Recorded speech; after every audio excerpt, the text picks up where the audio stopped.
morning devotion family, good morning church family. How is everyone? How is everybody?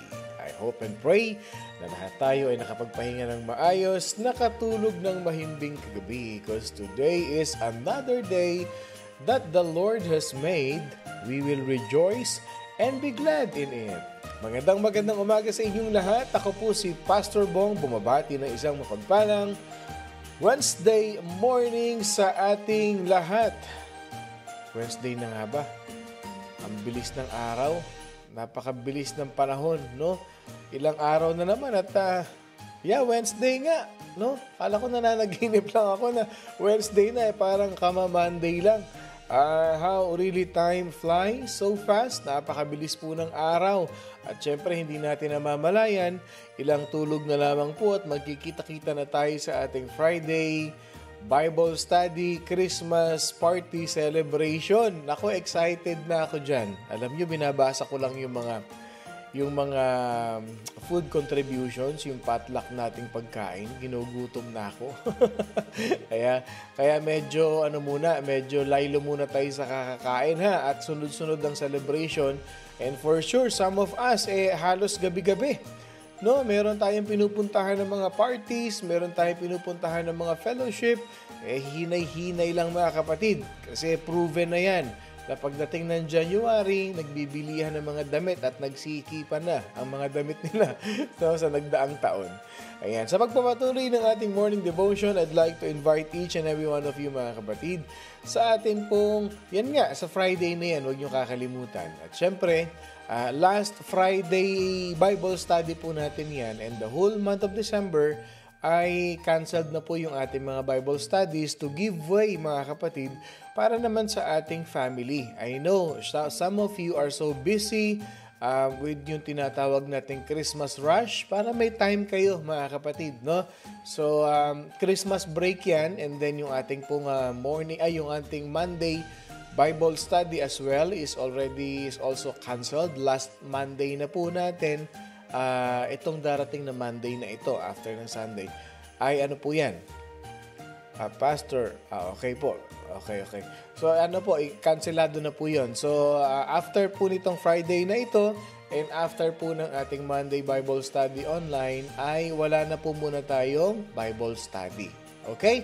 So you have to focus on the things, yung inyong mga errands at hoping na talagang makatch up natin lahat ng mga schedules natin this December. Ayan, yung mga nagda-drive dyan, ingat-ingat kayo mga kapatid ha. Keep safe driving at huwag kalimutang mag-pray palagi bago umalis ng bahay. Ayan, yung mga magigiting nating ina ng tahanan, mga mothers out there who are in their respective homes, sarapan ng luto, baka naman. Ayan. Sige po. Sa pagpapatuloy ng ating morning devotion, I'd like to inform everyone. Okay po. Yung pong ating mission natin, mga kapatid. I just want to inform all of you, no, ang ating pong deadline ng ating pong gift giving outreach program for the street children of Manila and other parts of the Philippines, kagaya po nung sa Calbayog, Western Samar. Okay? Pero din po tayo mga matutulungan dyan at napakarami po talagang nangangailangan ng tulong ng mga kabataan sa Pilipinas. Ang liliit pa po nila, no? Kaya I'd like to share you a video mga kapatid that will really inspire us in giving, at kung makikita nyo po yung kalalagayan, yung kasiyahan nila and how they worship the Lord mga kapatid, you will be so blessed na. Sasabihin natin na we are indeed blessed by God. Okay? Ito po, I'd like you to watch this video. Why don't you give love on Christmas Day? Even the man who has everything would be so happy if you would bring. Give love on Christmas Day. No greater gift is there than love.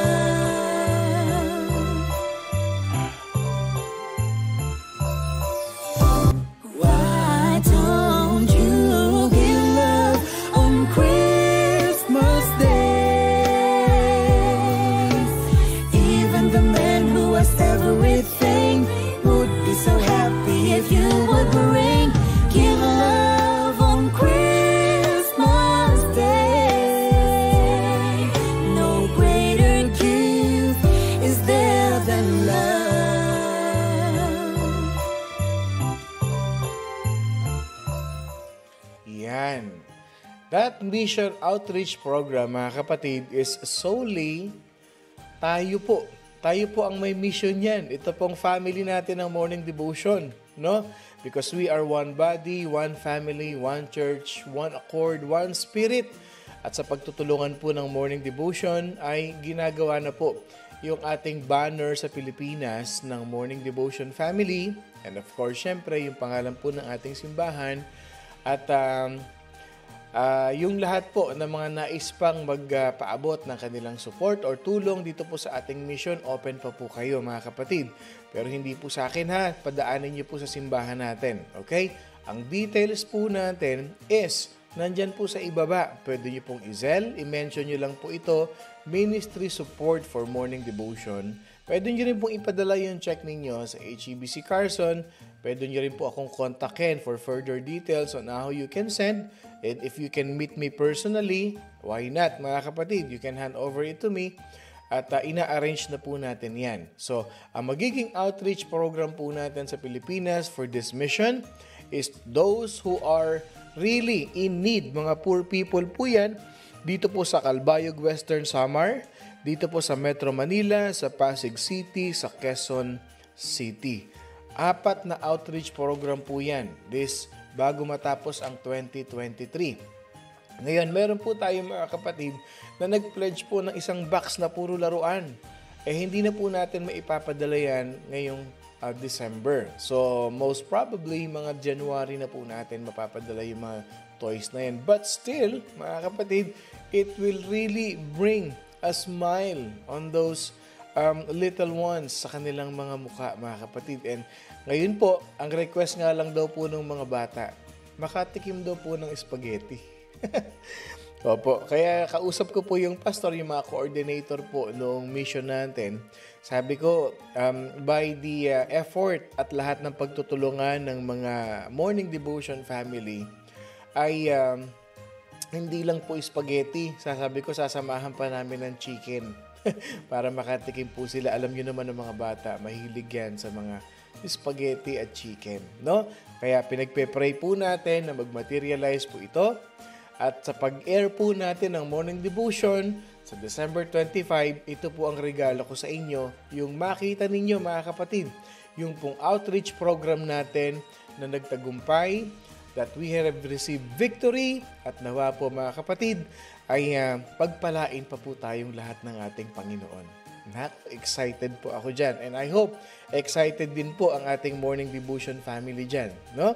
Ayan, sige po, dumako na po tayo sa ating morning devotion early bird. Okay, ang ating pong early bird for today, talaga naman, pumalya lang ito ng 2 araw. Okay, ang ating early bird for today ay si Sister Eloisa Mendoza. Good morning, morning devotion family. Good morning, Pastor Bong. Have a blessed and fruitful Wednesday morning to everyone. To God be the glory. Praise God. At yung ating magic word. Ayan, congratulations, Ate Eloisa. I-claim mo ang iyong early bird prize mamaya 10:41. Okay, ang ating second runner-up is si Sister Eileen Williams. God is good all the time, and all the time God is good. Mahal na mahal kita, Panginoon, kailanman hindi kita ipagpapalit. Mapagpalang morning, Pastor Bong, and morning devotion family. At ang ating pong third runner-up ay si Sister Minda Rosales. Nag-share siya ng scripture sa atin. I have learned the secret of living in every situation, whether it is with full stomach or empty, with plenty or little, for I can do everything through Christ who gives me strength. Philippians 4:12-13. Blessed morning to everyone. God is good all the time. We are blessed by God. Mahal na mahal kita, Panginoon. Sabay-sabay nating sabihin, isayaw na rin natin yan. Kailanman hindi kita ipagpapalit.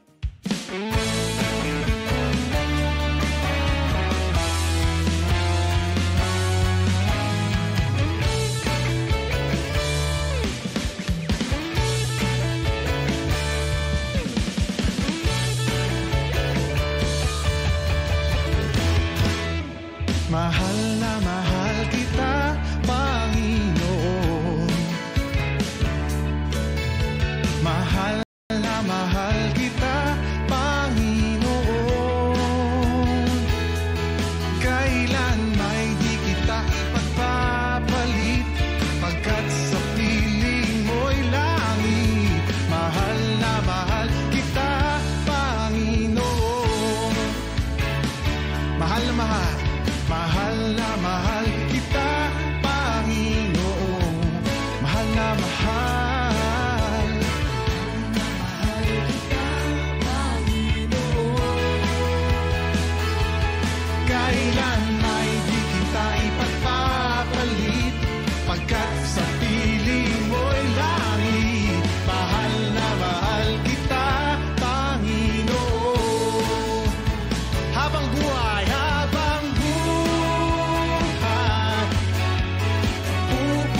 mahal kita, Panginoon. Yes, Lord, we love you so much, Lord God. Alam mo, ito yung mga comment na talaga namang nagbibigay ng napakagandang smile sa bawat isa sa atin. Basahin ko lang to ha.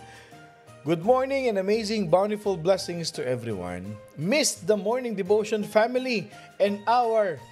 Talaga naman. Kaya naman basahin to.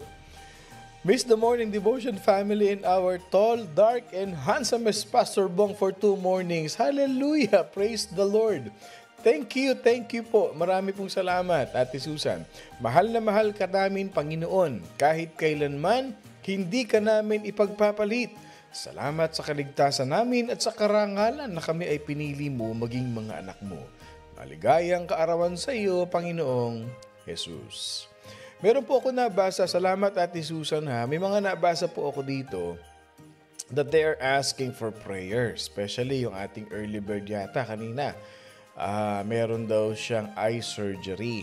Okay, pagpe-pray natin yan. Okay. At meron pang isa, nabasa ko galing kay Mami Cora. Okay, si Angelica, okay, Isaac Palma. Okay, yeah, we're gonna pray for her. She's always in my prayer, Mami Cora. Good morning, Pastor and everyone. Paki-pray po si Angelica na anak po ni Fides. Bukas po ang chemo niya. Sana po God will cover her with His most precious blood. Thank you po. Morning devotion family, you know what to do. As one family, we're gonna fight in prayer para kay Angelica Isaac Palma. Okay? Na yung chemo na yan, it will be end. It will be over soon. Because Angelica will be covered, will be healed by the stripes of the Lord Jesus Christ. Napakaganda na kapatid, no? That with Jesus, nothing is impossible. Okay, so again, ang deadline po ng ating gift-giving mission support para sa street children in the Philippines, mga kapatid, is this coming Sunday na po. Okay? Ang deadline po natin ay itong Sunday na at inaayos na po natin yan na mag-materialize na sa Pilipinas. Everyone is already working yung mga gagawin po nila para sa mga street children sa Pilipinas. And I hope and I pray na marami pong mga kapatid natin sa Morning Devotion family ang will be touched by the Lord to support and give to this needy little ones. Let us all come to worship our living God.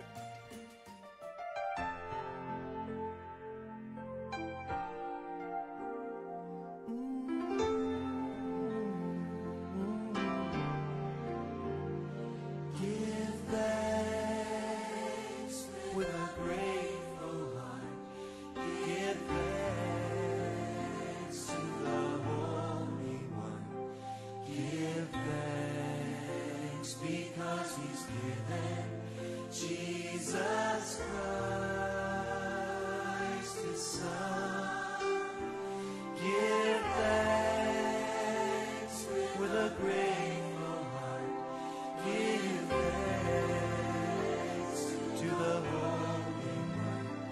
Give thanks because He's given Jesus Christ His Son.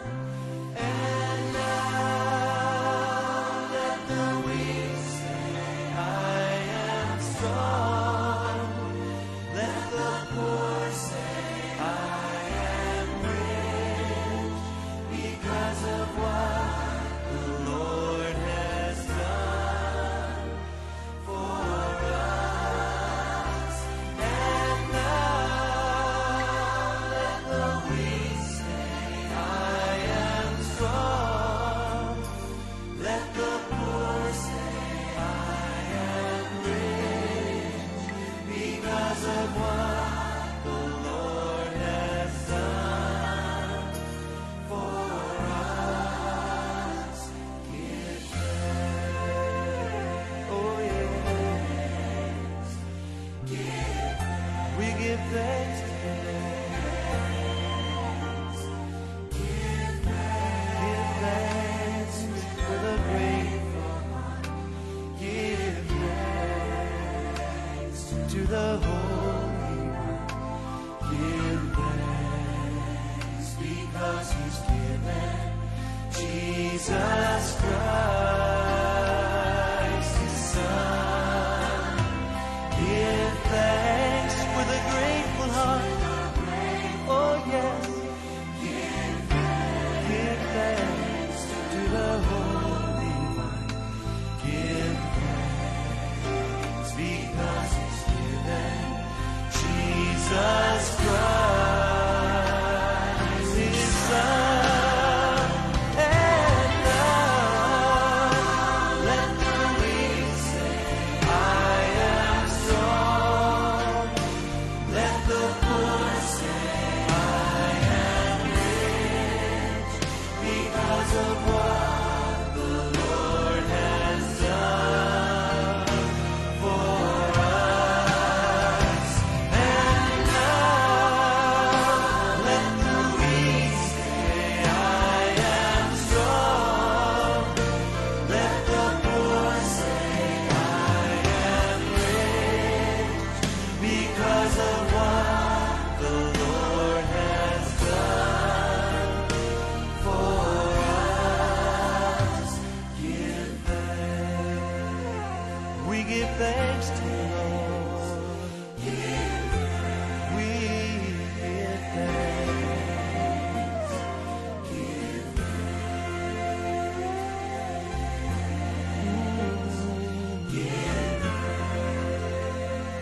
We give thanks to the Lord.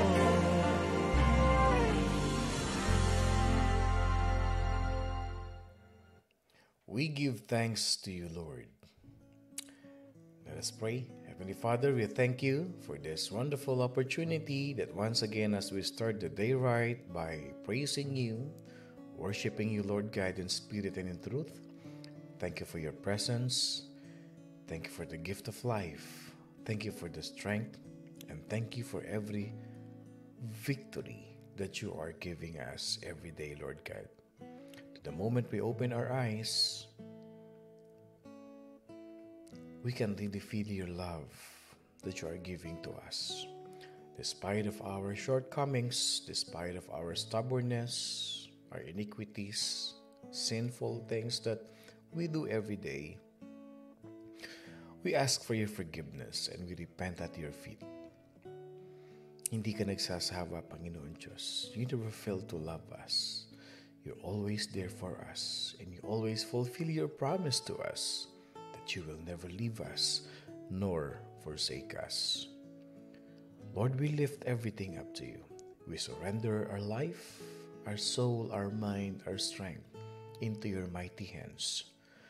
Whatever things that we will face in life, circumstance, challenges, trials, Lord, we know that you are there for us. We thank you for all the things that you have done in our life, the things that you are doing right now in our life, and the things that you are about to do to each and every one of us. Thank you, because your grace is sufficient to us. Your mercies are new every morning. And thank you for all the provisions, Lord God, that whatever we have, it all comes from you. Ano man ang meron kami, Panginoon Diyos, ang lahat po ito'y nanggagaling sa iyo. Ang aming buhay, ang aming kalakasan, ano man ang aming na-achieve sa buhay, Panginoon, it is not by might, not by power, it is all by your Holy Spirit. And that is why, Panginoon Diyos, as we pray this morning, one family, and we have experienced a lot of your answers whenever we pray here in our family in morning devotion. Napakarami mo na po, Panginoon Diyos, sinagot na aming panalangin. Hindi na namin mabilang, Panginoon. There are really countless, Lord God, and we cannot number them or how many times you answered our prayer. Today, Father God, we submit to you, we surrender to you all our worries, our doubts, our fears, as we submit and surrender, Lord God, our hearts, our thoughts, our whole being to you. Ikaw na ang bahala sa amin, Panginoon Diyos. Mga anak mo, Panginoon, na nahihirapan financially. Sa Pilipinas man ito o dito sa Southern California, any state, Lord God, dito sa US. Sino man sa amin nakikinig sa morning devotion ngayon na meron man kaming pinagdadaanan, Panginoon Diyos, when it comes to our finances. May problema sa trabaho, sa negosyo, Panginoon Diyos. Lord, we believe that your signs, your wonders, and your miracles will happen. Mangyayari po ito. And you will surprise us, Lord God. You will surprise us with your provisions.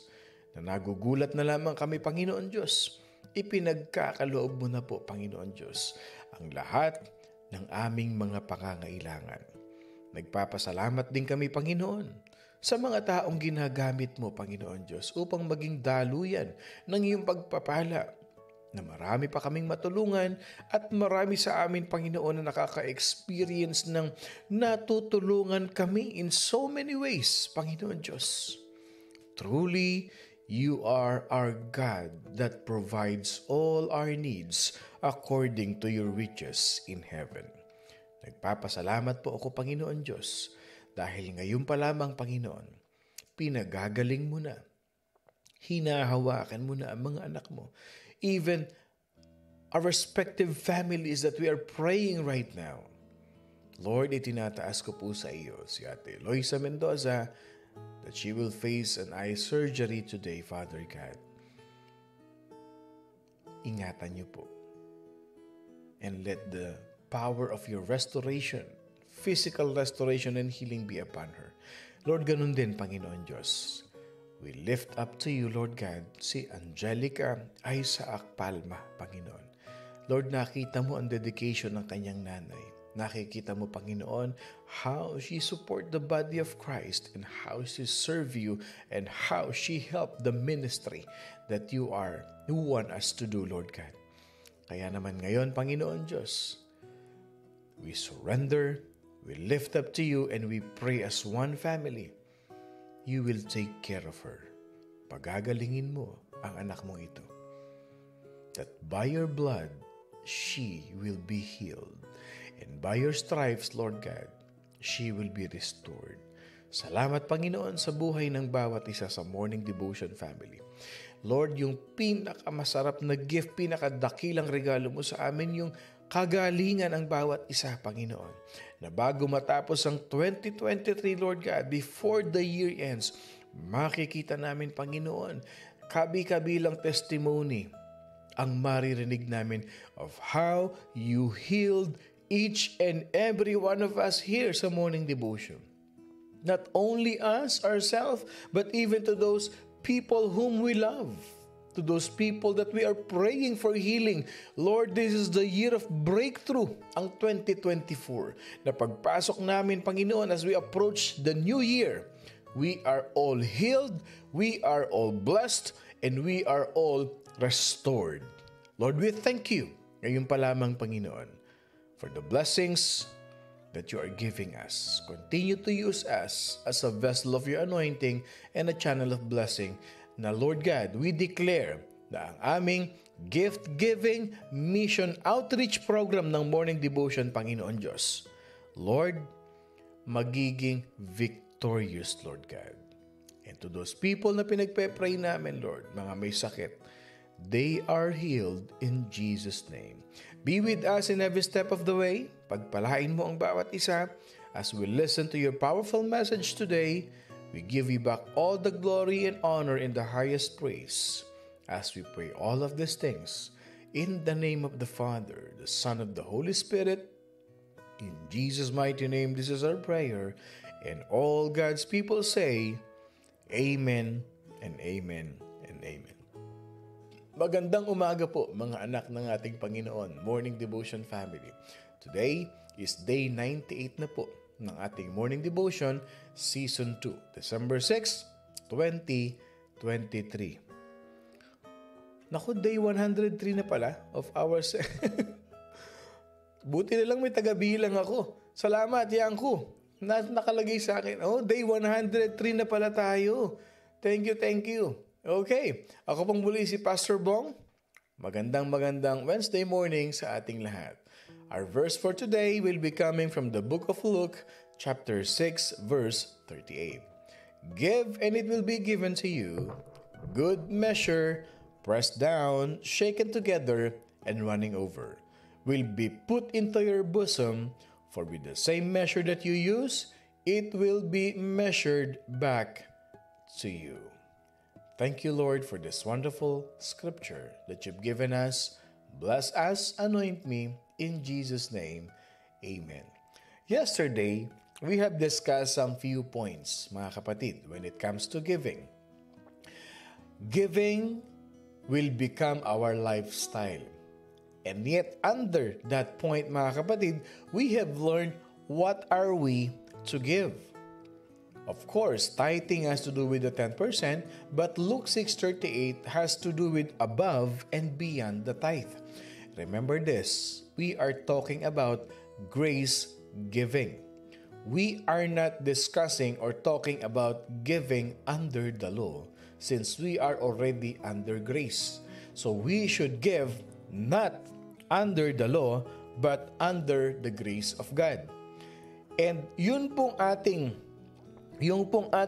grace giving na yan, okay, sabi nila ay na-abolish. No, alam niyo po anong nangyari? Mas lumaki pa yung coverage ng giving when it comes to grace. Bakit? It does not tell us what to give. In Luke 6:38, it just says, give and it shall be given unto you. Now, itutuloy po natin yan. What are we to give? Na pinag-aralan natin kahapon. And then, the next point is, when do we give? We give when the need is present. Kung kailangan, kailan yan, may pangangailangan, we give. And now, ngayong araw po ito, okay, as we continue, the next question is, how are we to give? Paano tayo magbibigay? Okay? Sabi ng verse natin, give and it will be given to you. Good measure, pressed down, shaken together, and running over will be put into your bosom. Pero mayroong kasunod na phrase for with the same measure that you use, it will be measured back to you. Again, okay, Luke chapter 6 and Matthew 7:1, it talks about the heart. It talks about the heart. Kaya nga merong, for with the same measure that you use, it will be measured back to you. So, paano tayo magbibigay? Ito yung tanong Okay? Kasi meron mga tao, nagbibigay sila, but they do not know how are they to give. How are we to give? Okay, dapat nating maintindihan that we are to give unquestioning. Okay? Meron kasing mga nagbibigay, may doubts. Okay? They have their doubts in their mind before they give. Tandaan natin, selfish spirit attacks before we give, and after we give, grieve spirit attacks us. Okay? Yung selfishness muna, ibibigay ko ba o hindi? Ibibigay ko ba o hindi? Yun yung selfishness, sayang naman. Ang laki nito. Pwede ko pang magamit. I can use this for so many things in my life, or I can buy some stuff for myself. Pwede nating sabihin yan Selfishness attacks. The reason why we doubt, the reason why we question is because of that selfish spirit. And after we give, the grieving spirit attacks us. Ang nangyayari, naku, bakit naibigay ko pa? After the offering, when I come home, when I came home, something came up that I really need to buy. Something came up that I really need financial, monetary things. Na kailangan ko, naku, may pagkakagastusan pala ako, naibigay ko yun. Yun yung grieving, nangihinayang ka So, how are we to give? We are to give unquestioning. May mga tao, ibibigay ko ba to? Ang yaman naman ng church Ibibigay ko ba ito? Yung pastor naman, makikita mo, para namang hindi naghihirap. Baka kinukuha lang ng pastor. There are some doubts, questions in our heart. It is in our heart pa rin, mga kapatid. Tandaan ninyo, when Judas saw Mary pouring out the perfume at Jesus' feet, ano sabi niya? Kung binenta mo na lang yung pabango na yan, di sana natulungan pa natin yung mahihirap. It's not about the poor. It's not about the poor. Pinagtakpan niya lang yung heart niya doon. But the truth of the matter is, it's about Judas' heart. Magnanakaw siya. That is greediness. That is selfishness. So may tanong sa isip niya, bakit kaya nilagay niya sa paan ni Jesus yun? Pwede naman niya ipagbili yun, may pera pa siya. Sometimes ganun tayo eh. Are we gonna give? Magbibigay ba tayo? Tutulong ba tayo? Mga kapatid, we are to give unquestioning in faith. In faith. In good faith you give. And you know that God will work. The main reason that so many people, they fail in giving is what? Is because they lack in faith. If we really believe that God would provide, the amount we give would be no issue. Totoo yan. Kaya ka nagkakaroon ng question. Kaya ka nagkakaroon ng mga tanong sa isip mo because kulang ka sa pananampalataya. Gusto mo makalaya from debt. You want to be debt-free. You want to be free from the slave of what?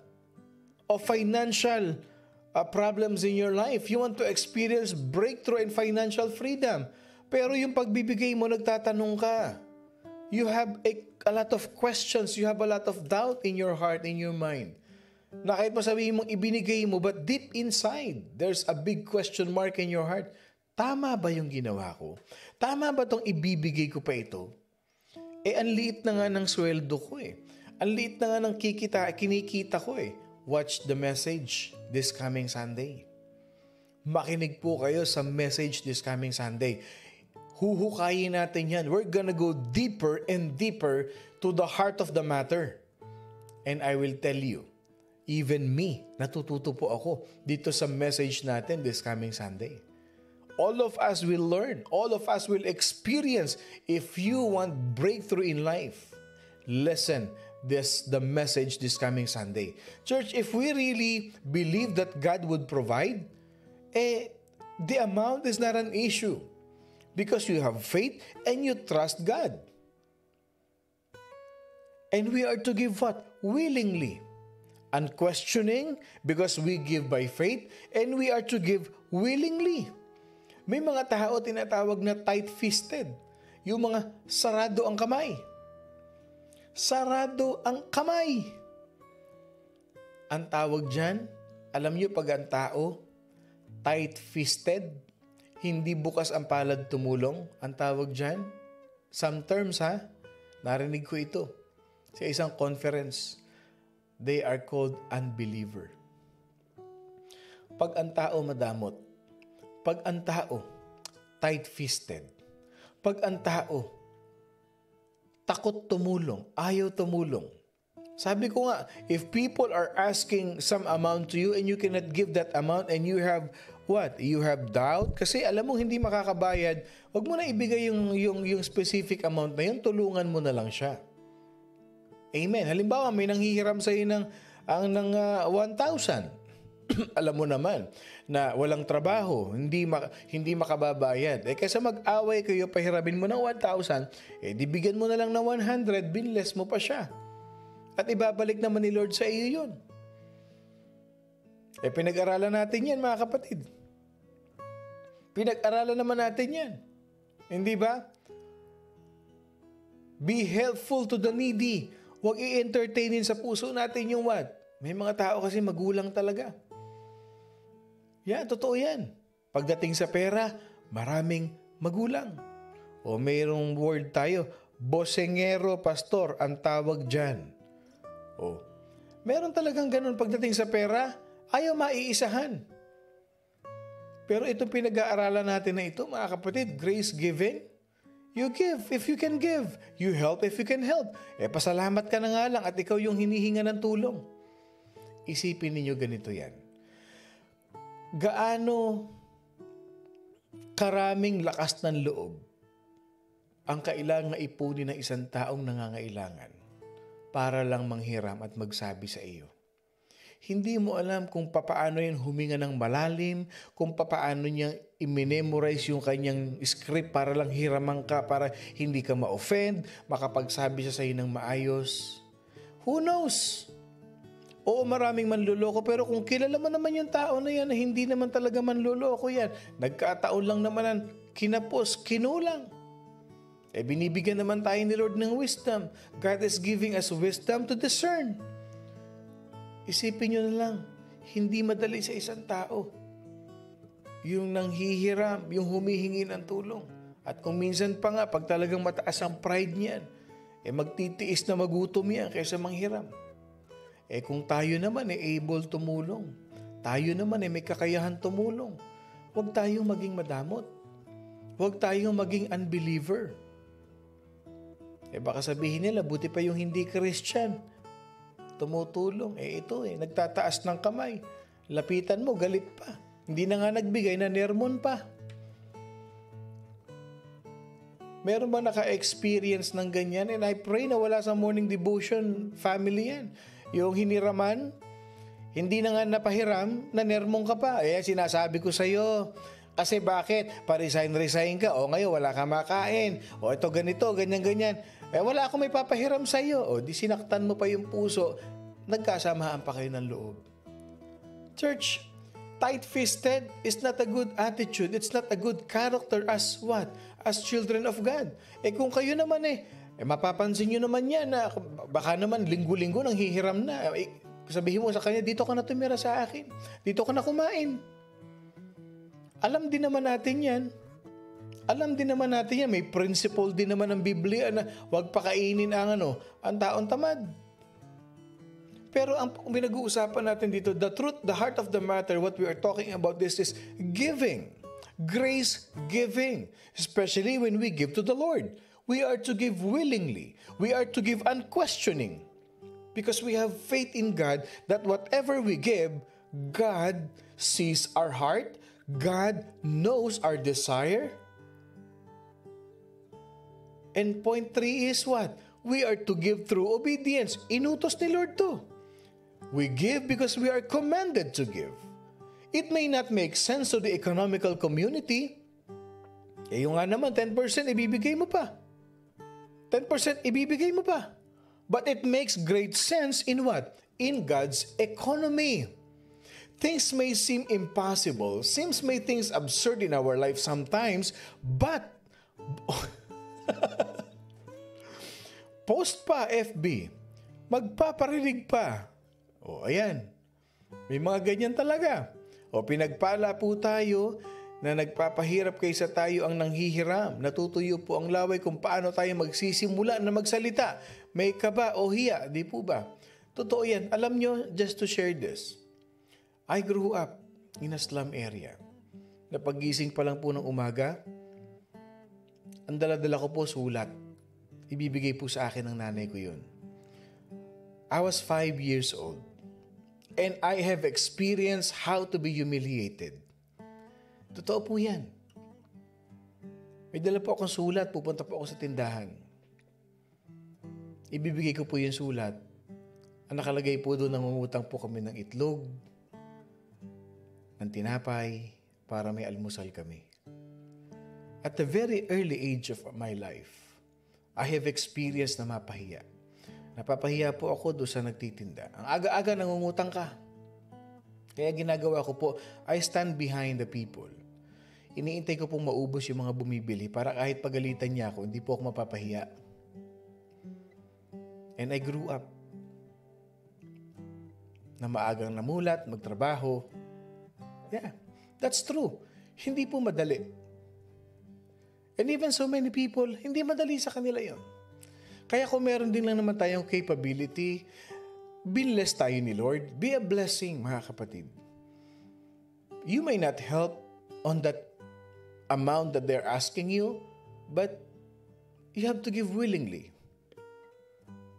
Kasi alam natin, mga kapatid, if we love God, we should love people as well. Mahal natin ang mga tao sa paligid natin, especially yung mga nangangailangan. How are we to give? Willingly? Unquestioning, because our faith, And next is, we are to give through obedience. And what else? We are to give rejoicing.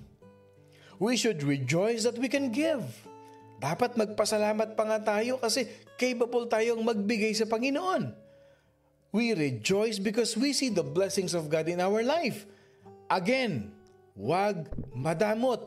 Especially, wag pagdadamutan ang Panginoon. We should rejoice, Lord, thank you, Panginoon. Ano po niyo po, lagi ko sinasabi ito, lalo na sa mga OFW. Ang reklamo nila, Pastor, alam niyo po, yung sahod ko parang dumadaan lang sa palad ko.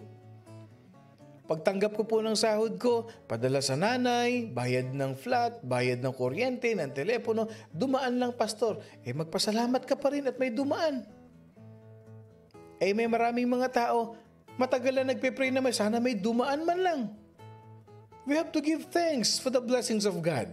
Tandaan ninyo, pag may dumadaan sa palad, may ibinabalik ang Panginoon Diyos. Kaya dapat hindi tight-fisted. And when we give with a joyful heart. Thank you, Lord, kasi hindi mo ako pababayaan. Thank you, Lord, kasi may ibibigay ka pa rin sa akin, Panginoon. And I believe in that. Ito, survey lang. Survey lang, ha? Ilan dito sa atin sa Morning Devotion family na the more na tumutulong ka, the more na nagbibigay ka sa Panginoon, the more na binibless ka ni Lord. Sige nga, can I see your amen? Kanina pa kayo dyan, hawak-hawak niyo yung cellphone niyo, galaw-galaw ang daliri.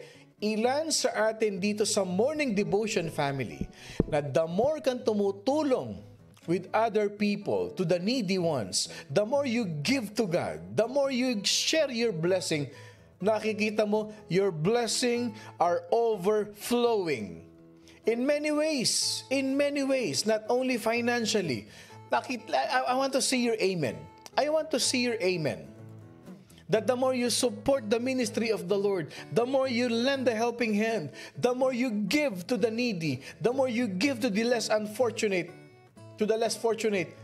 Ilan dito sa atin yung nakita natin, Lord, saan nang gagaling ito?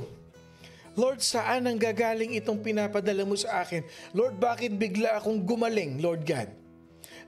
Namumroblema ako, Panginoon, for some surgery or for some things that, medical issues that I need to undergo. Pero Lord, bakit biglang gumaling ako? Pinagaling mo ako, Panginoon. And here I am, parang walang nangyari. Hindi mo alam. Yung pala that particular moment was when you give to God. When you become obedient to God.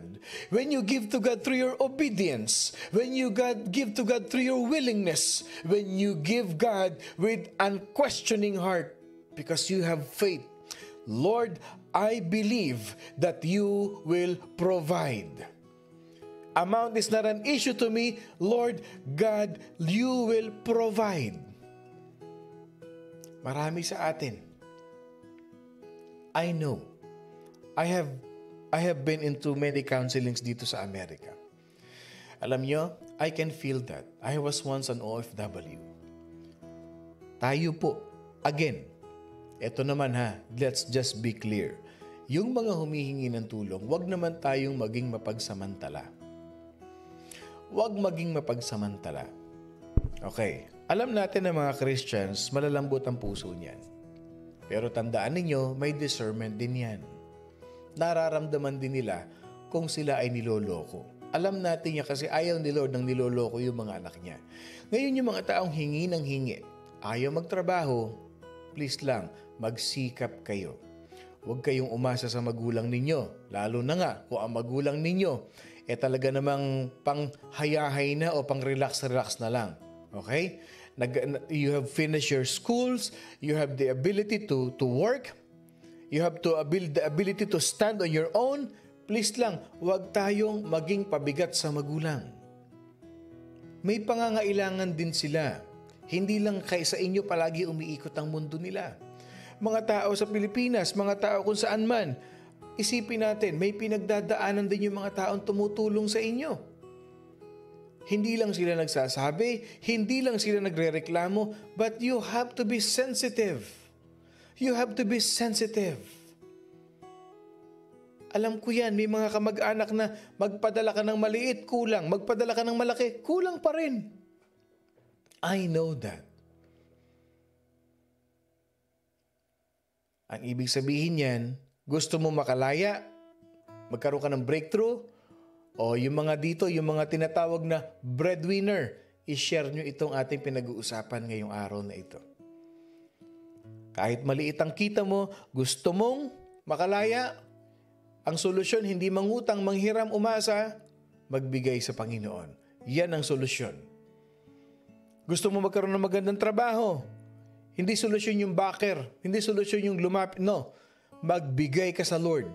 Give what belongs to God. And I will tell you this, if you give unquestioning, you give through faith, you give willingly, you give through obedience and rejoicing heart, I'll tell you this, breakthrough will come into your life. Magugulat ka, mapopromote ka. Baka yung matagal mo nang in-applyan, matanggap ka. Gumanda buhay mo, guminhawa. Kaya Morning Devotion family, make sure that you share this. You tag your friends, lalo na yung mga kaibigan, mga kamag-anak natin. O, makinig ka kay pastor. Di ba?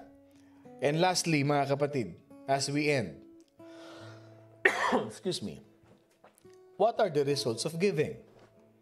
What are the results of giving? Number 1, good measure. Good measure. Okay?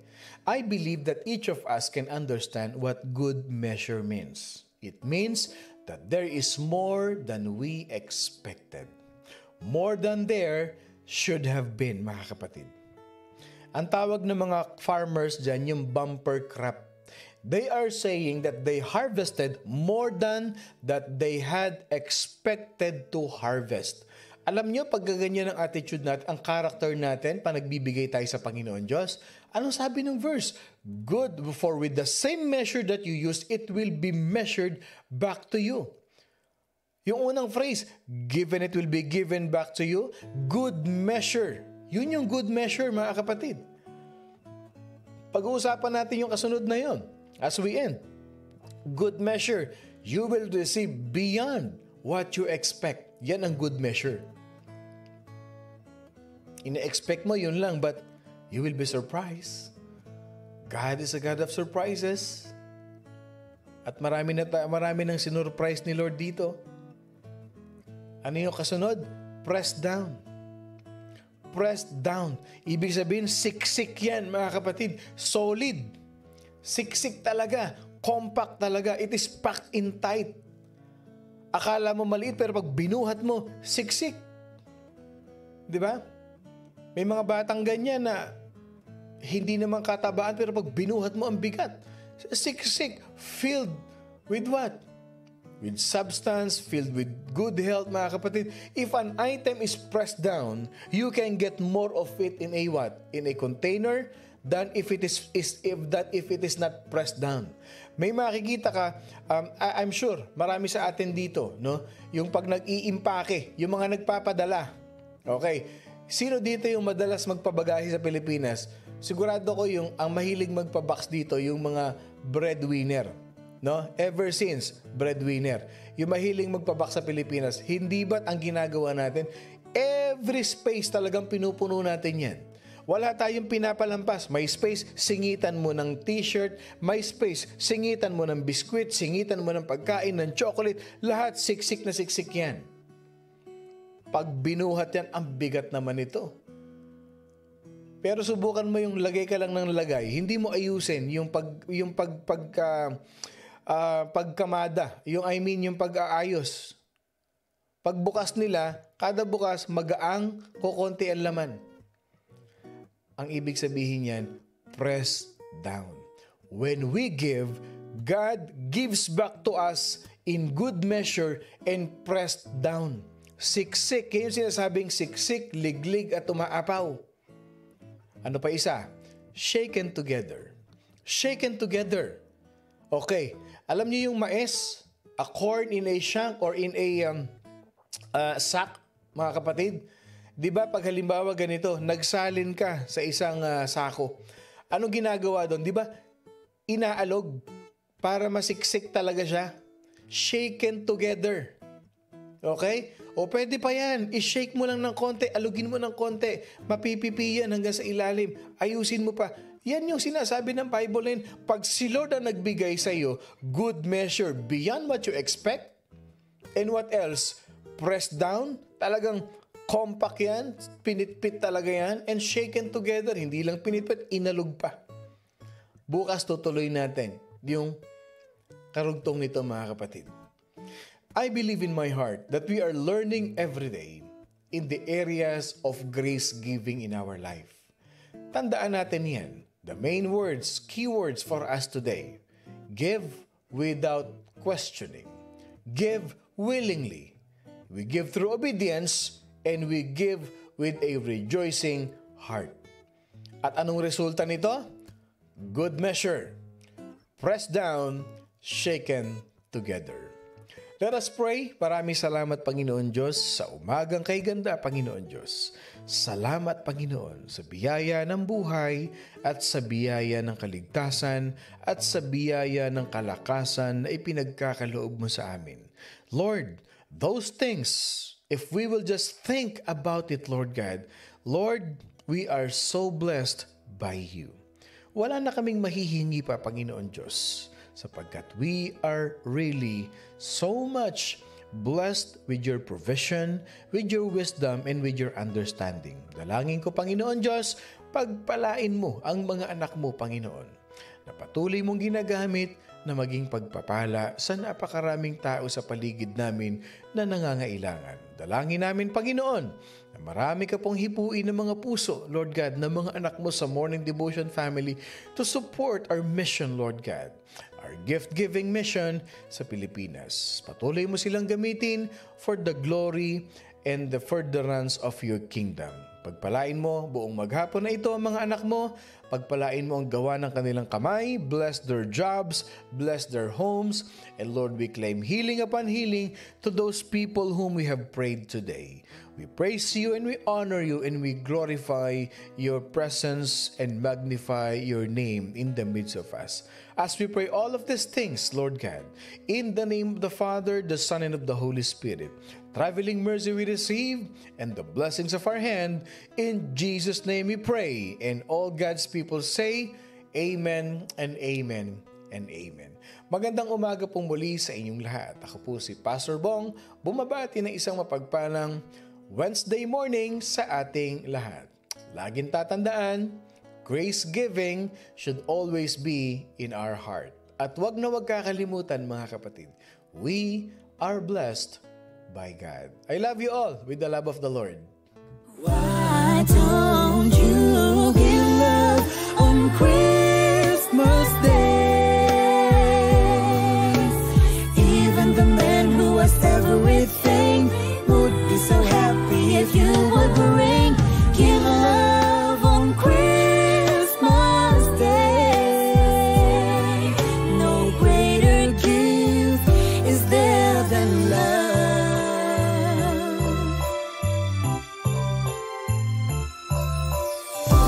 Why don't you give love on Christmas Day?